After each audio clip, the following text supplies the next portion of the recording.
Salut à tous, on se retrouve aujourd'hui pour parler du Paris Saint-Germain ce jeudi 27 juin et on commence tout d'abord avec les joueurs du PSG en sélection. Il y en a encore quelques-uns qui ont joué hier soir et tout d'abor la Slovaquie de Milan Skriniar, il joue contre la Roumanie, score final 1 partout. Donc match nul pour la Slovaquie de Skriniar dans ce dernier match de phase de poule.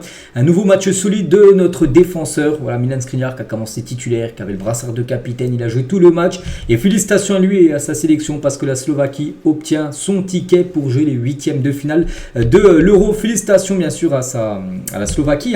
Et à noter aussi que le Portugal de Danilo, de Gonzalo Ramos, de Nuno Mendes, de Vitinha, il joue contre la Géorgie. Bon, ça a été une sélection portugaise très remaniée parce que c'était quasiment qu'une équipe de remplaçants qui a commencé titulaire. À noter les gars que Danilo a commencé titulaire lors de ce match, pas de Gonzalo Ramos titulaire, ni de Vitinha, ni de Nuno Mendes qu'on retrouvera bien sûr lors des huitièmes de finale. Donc du coup ça a été une défaite 2-0 du Portugal contre la Géorgie de Kvaratskhelia, Mikotadze. Tiens, c'est deux joueurs qu'on parlera tout à l'heure bien sûr.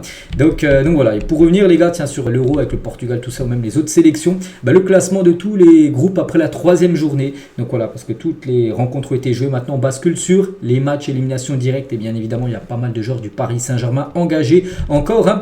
Donc côté espagnol, on peut, je pense à Fabián Ruiz, côté il y a qui d'autre, portugais, les 4 joueurs que je vous ai parlé tout à l'heure. Donc le Portugal jouera contre, est-ce que c'est la Slovénie?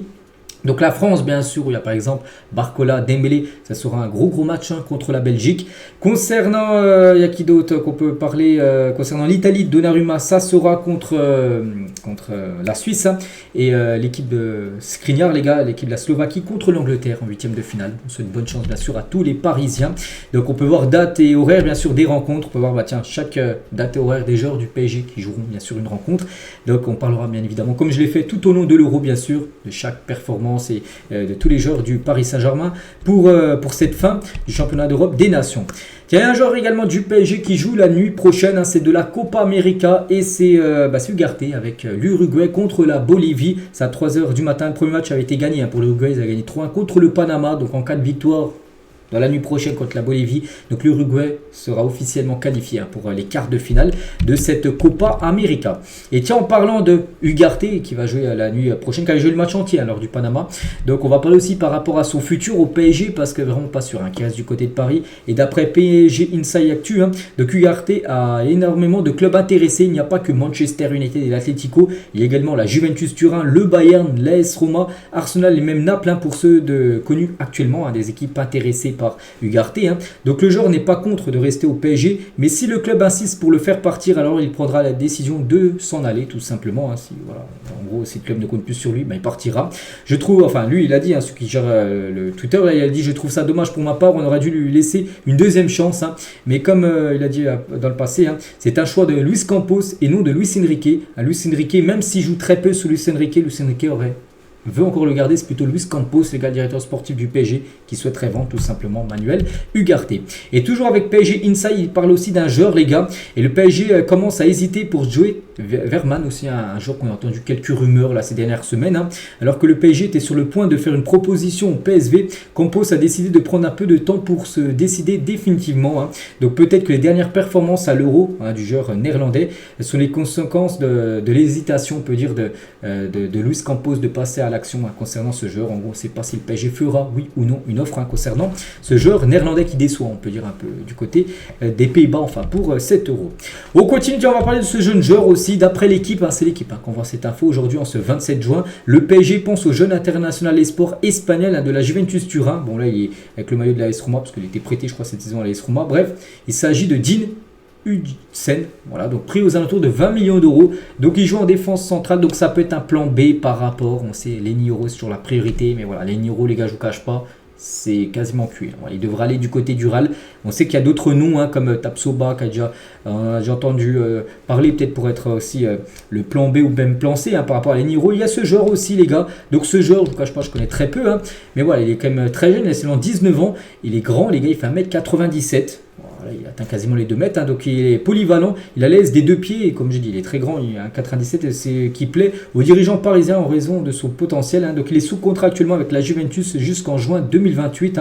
Son transfert est estimé à 20 millions d'euros. Cependant, la priorité, je vous le dis, du PSG reste Lenny Euro, mais comme j'ai dit, ça semble quasiment cuit. Donc c'est pour ça que c'est aussi une option. De toute façon, le PSG veut un jeune joueur. Voilà, en défense, c'est aussi Antonio Silva, un joueur du Benfica, qui était ciblé. Mais voilà, ce joueur aussi, ça peut être un plan C, plan D, en cas de non-arrivée de ligne euro. Donc après, c'est vrai que je connais très peu le joueur, je ne vous cache pas. Mais voilà. Concernant ce footballeur.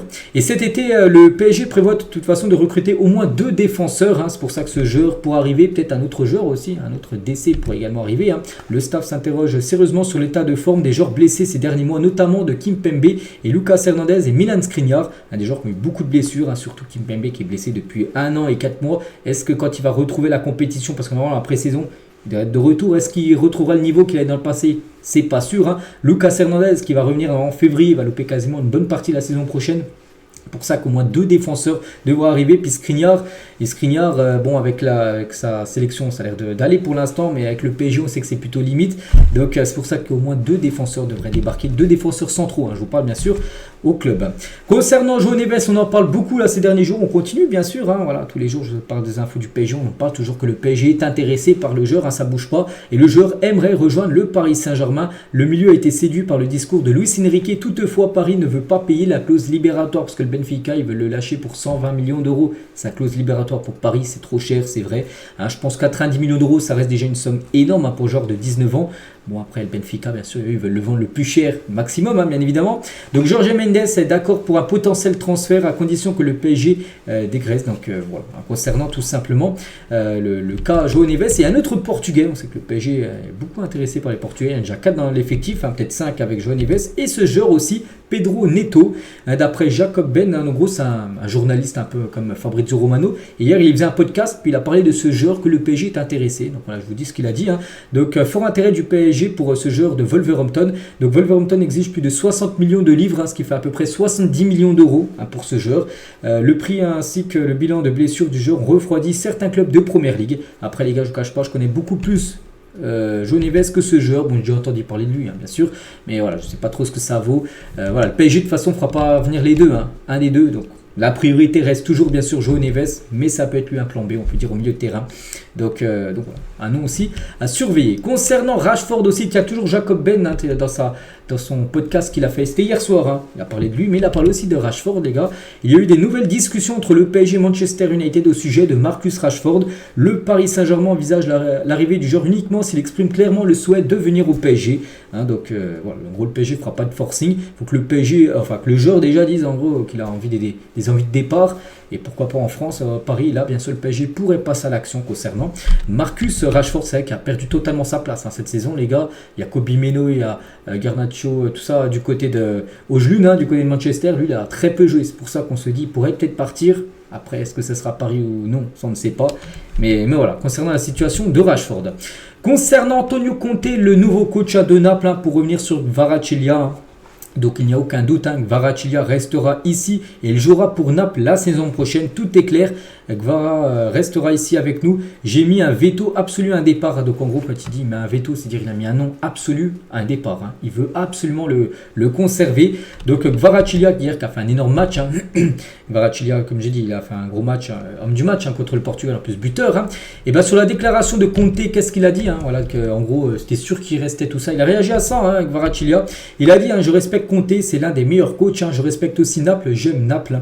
Je déciderai de mon futur après l'Euro. Pour l'instant, je suis focalisé absolument sur l'Euro et sur le prochain match qu'ils ont, c'est contre l'Espagne, qui vont jouer la Géorgie en 8e de finale. Donc voilà, il a dit ça, c'était à la fin du match hier, que voilà, malgré ce qu'a dit Conte, pour l'instant, il n'a rien dit. Il n'a pas dit oui ouvertement, oui je reste ou oui je pars. Non, il n'a rien dit du tout. Il a dit qu'il se focus sur sa sélection, ce qui est logique, et après il verra.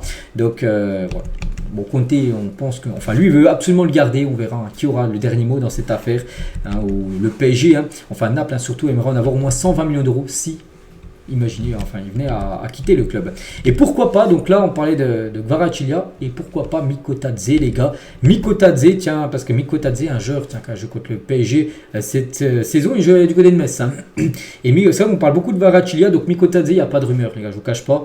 Mais voilà, regardez, et si Paris tentait de recruter le duo géorgien en attaque, Kvaratskhelia, le PSG, on sait qu'il est intéressé, mais pour l'instant pas Mikotadze, mais voilà, Mikotadze actuellement c'est quand même le meilleur buteur de l'Euro. C'est un joueur qui appartient à Metz, les gars. Bon, c'est vrai, peut-être il a dû dire pourquoi tu parles Mikotadze à Paris, il n'a pas le niveau. Non, les gars, pas du tout.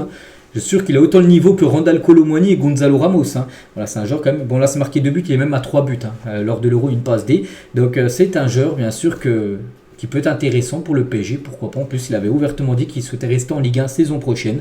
Bah, pourquoi pas se focaliser sur Miko Tadze, les gars, qui est un excellent footballeur, à faire à suivre. On va parler du Bayern Munich hein, qui pousse pour obtenir un prêt avec obligation d'achat de Xavi Simons. Donc Xavi Simons, vous savez, il ne va pas revenir à Paris, mais regardez ce que compte faire le Bayern, hein, parce que en gros, il pourrait partir au Bayern avec une option d'achat obligatoire lors de l'été 2025, c'est-à-dire il est prêté, l'option d'achat obligatoire 90 millions d'euros, c'est-à-dire l'été 2025, le Bayern sera obligé de donner 90 millions d'euros au PSG, parce que le Bayern, en gros, ils espèrent faire ça la saison prochaine avec Xavi Simons juste derrière Musiala, Michael Olise aussi qui devrait arriver du côté du Bayern. Donc voilà en gros ce qu'ils comptent faire et surtout le joueur du PSG là, Xavi Simons s'ils le veulent hein, pour la saison prochaine. Et on finit aujourd'hui les gars avec Arnaud Tenas, le jeune gardien du Paris Saint-Germain est convoqué pour les Jeux Olympiques avec l'Espagne. Donc on lui souhaite bonne chance hein, Arnaud Tenas, voilà, parmi les gardiens il sera en plus certainement le titulaire du côté de cette sélection. Donc voilà les gars ce qu'on va dire aujourd'hui, j'espère que ça vous a plu, on se retrouve nous demain vendredi pour le prochain numéro, à demain.